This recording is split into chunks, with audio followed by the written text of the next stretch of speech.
Bringing us home today is BPH Energy, ASX code BPH, with a market capitalisation of around $23 million. Presenting today is Mr. David Breeze, the Executive Director. BPH Energy is a diversified company holding investments in biotechnology and resources. BPH holds a significant interest, 36%, in unlisted oil and gas exploration company Advent Energy. David, please take it away. Thanks for the opportunity to speak to your investor group again today. I'm going to give you an update on following on from the last presentation. I'll touch on primarily the Advent in most of the presentation, but I'll go through to clean hydrogen and cortical at the end. Next slide, please. So PEP11 continues to be the primary focus of the company, and that's validated by recent key energy reports. Most significantly, the ACCC put out their gas report on the 7th of July. And there's an urgent need to develop new sources of gas production and supply. Natural gas is expected to play a critical role in ensuring the reliability, and the East Coast gas market may experience gas supply shortfalls as early as 2027. In fact, that almost occurred during this current winter period. So import terminals do not solve the problem, and in fact, all of the predictions are that it will take the price of gas to $18 to $20 a gigajoule, and that's uneconomic for both households and manufacturers in particular, but also for power generation. Now, the thing that's really driving it, and it comes out of this study by the ACCC, is the decline in production out of the southern states, most certainly the Bass Strait fields, where 6 TCF has been produced over the last 60 years, and they're about in the middle at the moment of a 50% reduction in gas output capacity. And I'll touch more on those elements. But I'll just go to that very last point. The southern states are expected to rely on gas transported from Queensland, but from 2029, Queensland will also require new sources of supply. All of those elements add up to a critical status for energy in Australia at the moment. Next slide, please. Now, that's really been illustrated in the press, even in this week. So when Minister King, Resources Minister, launched the gas inquiry, she said, cut gas, you'll fuel poverty. And what we're seeing here at the moment is a number of facets of focus from the press. So Snowy Hydro's Kurri Kurri is due to start up in the immediate future, but it's going to run on diesel for several months, and in fact may need to run on diesel, and I'll talk to the pipeline issues on that. So you see these other headlines here out of the Australian on the current gas prices, and those headlines are just in this week. Next slide, please. So just to touch on the future gas strategy report, extracts from when that was produced in 24. Gas must remain affordable for Australian users. New sources of gas supply are needed to meet demand during the transition. And I'll go there to gas-fired power generation. And that's now recognised as a key component of the energy transition. And of course, we currently have around 11 gigawatts of gas-fired power generation. 9 gigawatts of that is going to be retired, but 12 gigawatts of replacement capacity will be needed there. And that's going right out until 2050, and that takes us up to about 15 gigawatts of gas-fired power. So significant new sources must be needed and brought into the marketplace. Next slide, please. I'll just go to a couple of points in context here. I've already touched on the decline out of the Bass Strait fields, and of course Iona is the largest storage facility in Victoria, and that's a key component of gas supply over the entire year, but primarily in the winter period into the Victorian, but also into the East Coast market. Iona went from 25 or just under 25,000 terajoules down to 9,000 terajoules in a 2-month period, and AEMO issued a gas warning as a result of that decline in supply. We've avoided it for the moment, and they just this week AEMO produced a reduction in that gas supply. But what is occurring is that pipeline between the Northern Territory and Queensland has been inoperable for most of the year. Iona won't be sufficient, and of course during this winter the pipeline that runs from Queensland down into Victoria and New South Wales was running at 106% of design capacity. In other words, it's full, and there is no ability to increase it. And remember, if you will, that by 2029, Queensland is going to need new gas. Just look for a moment, if you will, at the dark shades of the gas basins up in Queensland. And then, if you will, please move to the next slide. And you see there, this is the gas permits or petroleum permits in Australia. And you see that in New South Wales, of course, there is only PEP 11 and the Narrabri projects operational in New South Wales, and neither of those is producing at the moment. So what you see on a daily basis, if you go to the AEMO website, is that New South Wales becomes, on a regular basis, a net importer of power from both Queensland and Victoria. It's that aspect that is forming a critical aspect to the power supply and gas supply into East Coast Australia. Next slide, please. So, Energy Quest in June said we need a plan B, and it's clear whatever we're doing is not addressing the looming 2028 shortfalls, but now we have less than 4 years to find the answer. And bringing in LNG again increases the net baseload gas cost into the eastern seaboard. And that, as I said, is $18 to $20 a gigajoule. So we have a serious issue. Now I'll move to the next slide, please. What's been occurring over the last several years is plant closures as a result of the gas supply. Incitec, Qenos, Molycop, Opal, Sorbent, Indorama, Western Energy, and Santos and others have lost jobs or shut out components of their business as a result of different issues in relation to approval processes or just straight out gas supply and or price issues. And that's having a significant impact on the manufacturing jobs in Australia. Next slide, please. So I'll move now just to PEP 11.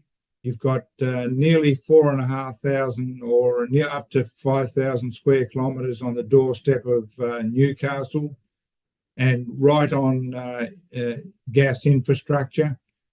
It's a 5.7 TCF prospective recoverable resource in structural targets. And we have a current application to NOPTA. And as you will have seen from our ASX release most recently, we've said that we've initiated a federal court action, and I'm sure there will be some quick questions, but I'm limited in the statements that I can make in relation to that federal court action, except to refer you to the ASX website. Next slide, please.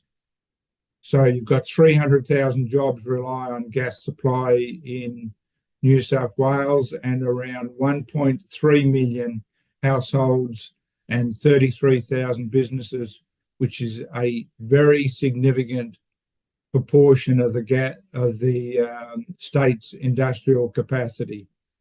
The project that we have offshore New South Wales in Advent is also a potential carbon capture and storage or carbon storage area.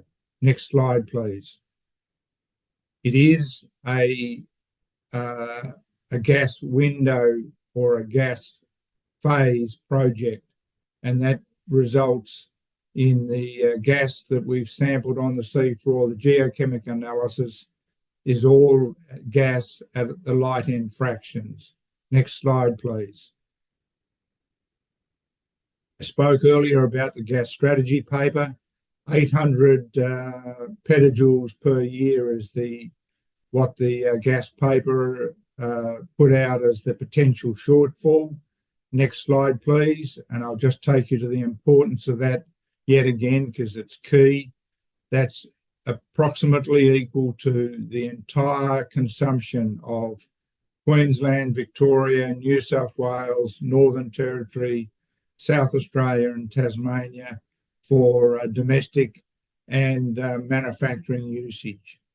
There must be a solution that brings an answer to that potential gas shortfall. Next slide, please. Cortical dynamics. We have Gen 1 approval in FDA, CE, TGA, and Korea, and we're currently going through and continuing to successfully build up the Gen 2 changeover of technology in software, hardware, and firmware that will enable us to launch the commercial product into those areas and further areas on a global basis. Next slide, please. Clean Hydrogen Technologies is now raising funding for its turquoise hydrogen product. And so we're producing from natural gases hydrogen for industrial and other commercial and domestic uses. And of course, a high value carbon composite as a byproduct. But in fact, that's a very high value product. We anticipated $2 a kilogram, and carbon nanotubes, which comprise this carbon composite in our production process in Clean Hydrogen Technologies, has a value of perhaps as high as $50 a kilogram, and in certain categories on a global marketplace, maybe up to $100 a kilogram. I'll stop at that point, just go through to the disclaimer, and thank you for listening, and you may have questions. David, thank you as always. And yes, we do have questions. Let's just firstly begin by talking about your recent fiscal year report. Results were very strong. Revenue was up substantially, and so was that bottom line. What were the main drivers of this? The main driver of that was a revaluation of the Clean Hydrogen Technologies. As we've moved into that phase of moving into scale up for production, we've revalued the Clean Hydrogen Technology investment, and that's the key contributor to that change in balance sheet and revenue items. Okay, perfect. You recently announced or conducted a placement. What will these funds be used for? So they'll be used across both our hydrocarbon investments and, of course, the funding of Cortical. Can you provide an update on PEP 11? You mentioned it briefly, but what do the next 6 to 12 months look like for the JV? So, as you will have seen, and investors are looking at the federal court website, Justice Jackson has been appointed to hear the matter. He was the judge who heard the matter when we sought to overturn the prior ruling, which was successful and done by consent. And Justice Jackson has most recently made a ruling on the application process and what is to occur.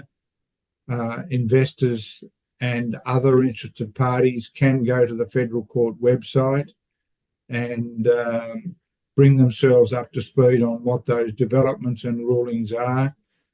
In short, and I'm going to read from the announcement that we made, we sought a declaration that the Commonwealth New South Wales Offshore Petroleum Joint Authority has breached an implied duty by failing to make a decision under the Offshore Petroleum and Greenhouse Gas Storage Act, and we sought an order that the Joint Authority be compelled to determine the applications within 45 days.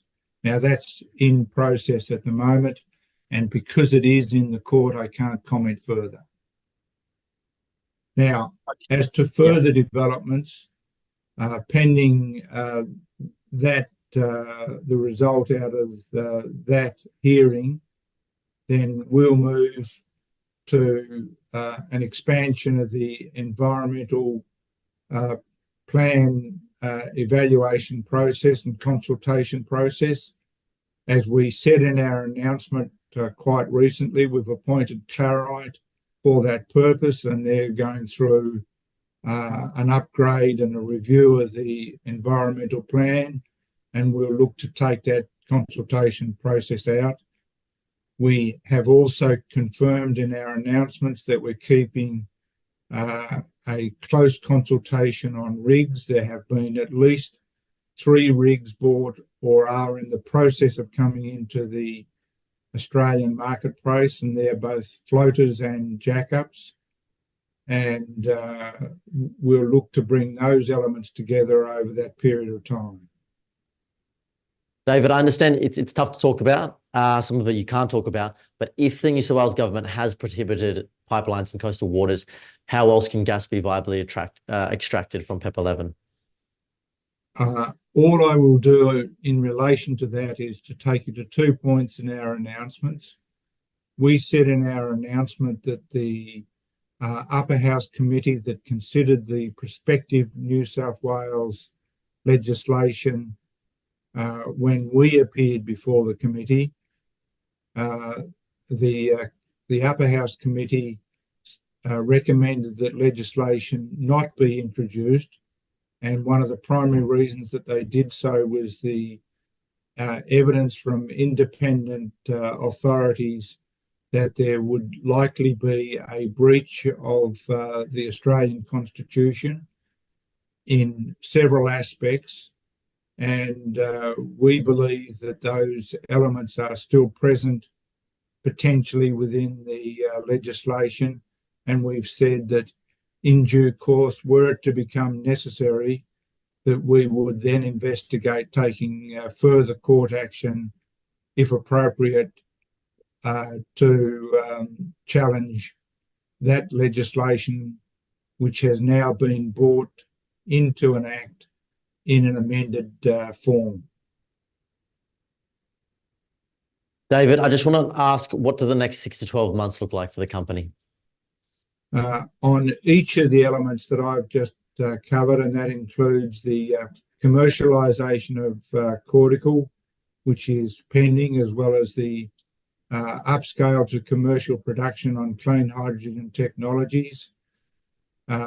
Changes, as you will have seen from market commentary on green hydrogen, have enhanced, in our view, the turquoise hydrogen production process as an alternative.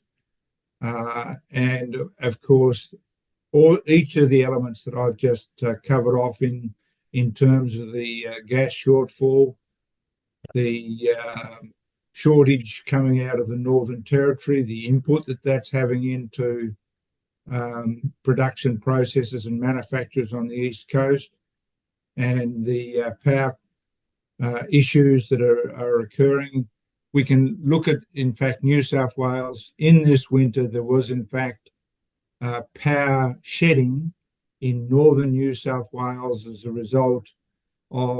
a direct result of power production issues in New South Wales.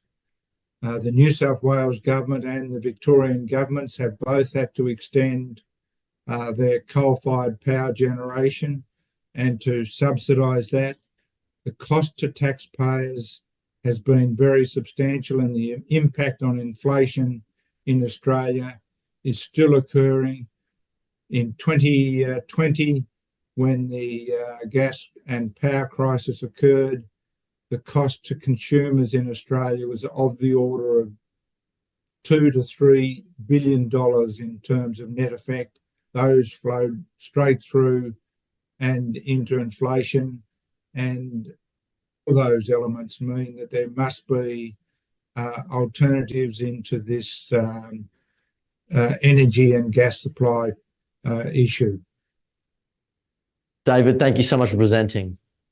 Thanks indeed for your time.